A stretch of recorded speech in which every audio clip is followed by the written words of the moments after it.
दोस्तों इस क्लास में आप लोग सीखेंगे त्रिभुज का क्षेत्रफल निकालने का एक आसान सा ट्रिक। और वो क्षेत्रफल कब निकालना होगा, जब त्रिभुज के तीनों शीर्षों का निर्देशांक दिया होगा, यानी कोऑर्डिनेट्स आपको दे रखे हैं शीर्षों के, तब आपको क्षेत्रफल निकालने का एक बढ़िया सा ट्रिक यहाँ पर बताते हैं। चलिए मस्त क्वेश्चन करेंगे, रेलवे के क्वेश्चंस हैं, लेटेस्ट क्वेश्चंस हैं, यहाँ पर ध्यान से देख लीजिए क्या ट्रिक है। यहाँ पर सबसे पहले हम लोग समझते हैं कि इसका एक बेसिक सा फॉर्मूला क्या होता है, क्योंकि फॉर्मूला कभी कभी डायरेक्टली आपके एग्जाम में पूछा जा सकता है, तो फॉर्मूला जानना भी जरूरी है ना। तो यहाँ पर अपने पास तीन शीर्ष होते हैं, तीन वर्टेक्स होते हैं एक त्रिभुज के अंदर। उन तीनों वर्टेक्स का हम लोग मान लेते हैं यहाँ पे कोऑर्डिनेट्स। पहले वर्टेक्स का कोऑर्डिनेट मान लेते हैं x1 y1, है ना। यहाँ पर पहले का मान लेते हैं x1 y1, दूसरे का मान लेते हैं हम लोग x2 y2, ठीक है, x2 और y2। इसी तरीके से तीसरे का कोऑर्डिनेट मान लेते हैं x3 और y3। क्लियर हो गई ये बात। अब इसमें तीन वर्टिसेस के कोऑर्डिनेट्स आपको पता है, तो एरिया निकालने के एक सिंपल सा फॉर्मूला होता है, उस फॉर्मूले से भी आप लोग निकाल सकते हैं। लेकिन जो भी ट्रिक बताएंगे हम आपको, उससे और फास्ट तरीके से आप लोग निकाल पाएंगे, ठीक है। तो इसका जो एरिया होता है, एरिया ऑफ ट्रायंगल यानी कि त्रिभुज का क्षेत्रफल, इसका फॉर्मूला होता है दोस्तों 1/2 और यहाँ पे होता है मॉड का मीनिंग अभी समझा रहे हैं। देखिए फिर क्या करना है, x1 ले रहे हैं तो y2 माइनस y3 करना पड़ेगा। तो यहाँ पे x1 multiply y2 minus y3 इस तरीके से होगा, प्लस x1 ले चुके तो अब की बार x2 लेंगे, तो यहाँ पर हो जाएगा x2। तो x2 लिए हैं तो y3 माइनस y1 लेना पड़ेगा, यानी ये हो जाएगा y3, आगे तो है कुछ नहीं तो इधर y1 आ जाए, है ना, मतलब y1 ये हो गया, प्लस यहाँ पे x2 हो गया। तो अब x3 ले लीजिए, तो x3 लेंगे तो क्या होगा, 3 के बाद 1 आएगा, है ना। क्यों, तो यहाँ पर 3 है तो फिर इसके बाद 1 पे पहुँचाएंगे, तो मतलब ये हो जाएगा y1 माइनस y2। क्लियर हो गया। और इसके बाद यहाँ पे मॉड लगा देना है।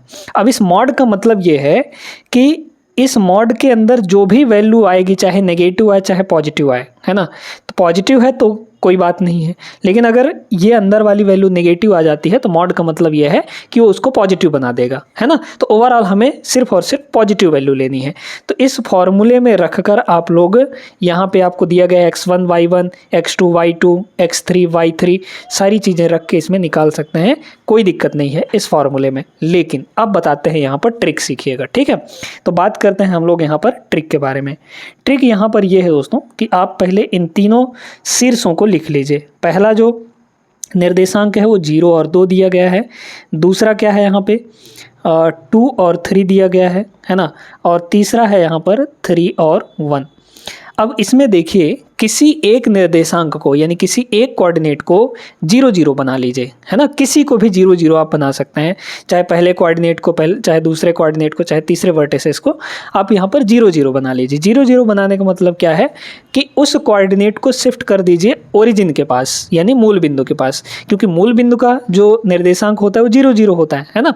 तो हम वहाँ पर उसको शिफ्ट कर रहे हैं। चलिए, तो यहाँ एक कोऑर्डिनेट पहले से 0 है, y कोऑर्डिनेट x कोऑर्डिनेट पहले से 0 है, तो हम इसी को 0 0 बना लेते हैं। आप बनाने के लिए किसी को भी 0 0 बना सकते हैं, लेकिन बनाएंगे कैसे 0 0, है ना। यहाँ तो पहले से ये वाला 0 है, इससे तो हमें मतलब नहीं है, हमें इसको 0 बनाना है। इस +2 को 0 बनाने के लिए इसमें क्या जोड़ना पड़ेगा, -2, है ना। इस +2 को 0 बनाने के लिए -2 करना पड़ेगा इसमें, तब ना ये +2 -2 0 हो जाएगा। अगर यहाँ -2 दिया रहता तो हम +2 करते, तब ना 0 बनता वो, ठीक है। अब यहाँ पर इस y कोऑर्डिनेट में -2 किए हैं, y कोऑर्डिनेट में -2 किए हैं, तो हर एक कोऑर्डिनेट में हर एक के साथ आपको y में -2 करना पड़ेगा, ठीक है। तो इसके y में भी -2 करना पड़ेगा। हमने x में कुछ नहीं किया तो x वाले में कुछ नहीं करेंगे, ठीक है। हमने y में -2 किया तो सभी के y में -2 करना पड़ेगा हमें। अगर x में भी कुछ करते तो सभी के x में वही काम करना पड़ता, है ना। तो यहाँ भी -2 और यहाँ भी -2। अब नया कोऑर्डिनेट आपका बन जाएगा, देखिए ये बन जाएगा 0 और +2 -2 ये भी 0 आपका। यहाँ देखिए ये कितना होगा, ये तो 2 ही रहेगा। अब 3 - 2 यानी कि 1 आ जाएगा ये। यहाँ देखिए ये बनेगा 3 और ये बनेगा 1 -2, 1 - 2 करेंगे तो माइनस का 1 आ जाएगा।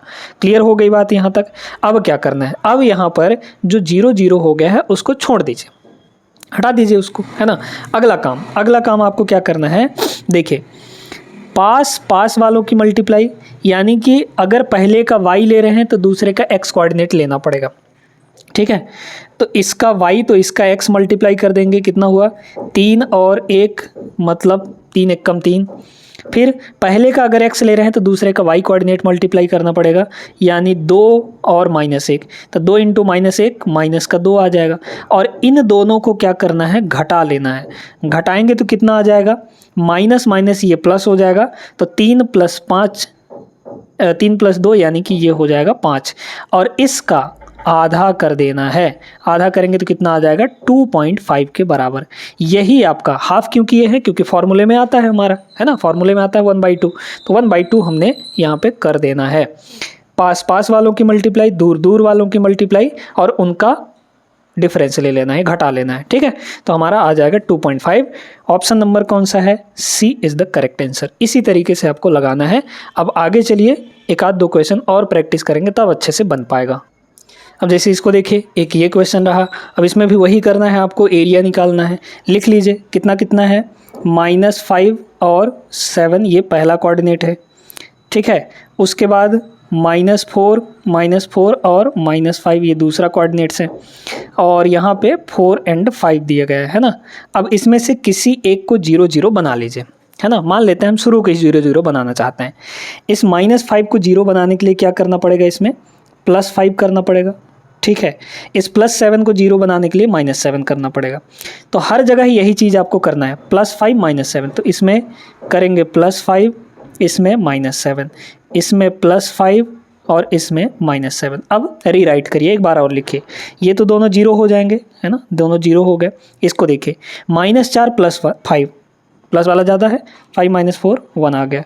यहाँ देखिए दोनों माइनस में है, तो माइनस का 12 आ जाएगा, ठीक है। यहाँ देखिए 5 4 9 हो गया, और ये होगा 5 - 7 यानी कि -2। अब अंदर अंदर और बाहर बाहर की मल्टीप्लाई कर लीजिए। इन दोनों की मल्टीप्लाई करेंगे तो 12 नहीं है 108, माइनस का 108 आ गया, ठीक है। इन दोनों की मल्टीप्लाई करेंगे तो माइनस का 2 आएगा, और इन दोनों को हमें क्या करना है, यहाँ पे घटा लेना है। तो ये कितना आएगा, -108 और ये +2 हो जाएगा, तो मतलब ओवरऑल माइनस का 106 आ जाएगा। और इसको क्या करना है, अब चूंकि यहाँ पे माइनस आया है तो इसको हमें क्या करना है, मॉड ले लेना है। मॉड का मतलब ये पॉजिटिव ले लेना है, पॉजिटिव वैल्यू ही ले लेना है, ठीक है।